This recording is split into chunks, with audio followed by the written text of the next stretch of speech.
नमस्कार सबाइके आज के आमी बानाबो गोविंदभोग चालेर एकदम झरझरे पोलाओ।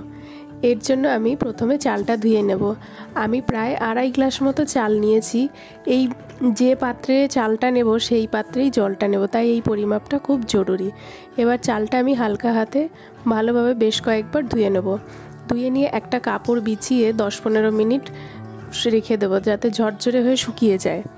खूब सुंदर भावे शुकिये गेছে। एरपर आमी गोटा गरम मशला, तेजपाता, ग्रेट करे रखा एकटू आदा, हलुद और बेशटा परिमाणे घी दिए देव। आमी प्राय 3 चामच मतो घी दिएछि। दिए एबार 5 मिनिट मतो भालो करे मेखे नेब। मेखे निये प्राय 30 থেকে 40 मिनिट आमी रेखे दिएछिलाम। 1 घंटा रेखे दिले आरो भालो हय। एबार कड़ाईते 1 चामच मतो घी निये काजुगुलोके भेजे नेब एकदम मीडियम आछे ब्राउन हवा अब्दि। घीटा एखाने आमी कमई दिएछि जेहेतु चाले अनेकटा घी माखानो आछे। काजुगुलो ब्राउन हये गेलेई चालटा ढेले देब। ढेले दिए प्राय 5 থেকে 6 मिनिट मीडियम आछे भेजे नेब। चालटा ततक्षणই भेजे नेब যতক্ষণ না চালটা ট্রান্সপারেন্ট হয়ে যায়। এবার আমি কাজু কিশমিশটা ভিজিয়ে রেখেছিলাম 2 মিনিট মতো, সেটা দিয়ে দেব। কিশমিশ দেওয়ার পর আবার 2 মিনিট ভেজে নেব।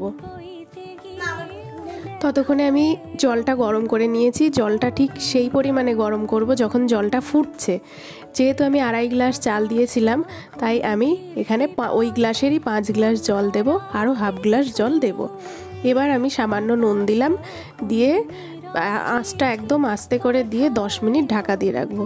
এবার ঢাকা খুলে দেখলাম চালটা প্রায় 90% মতো হয়ে গেছে।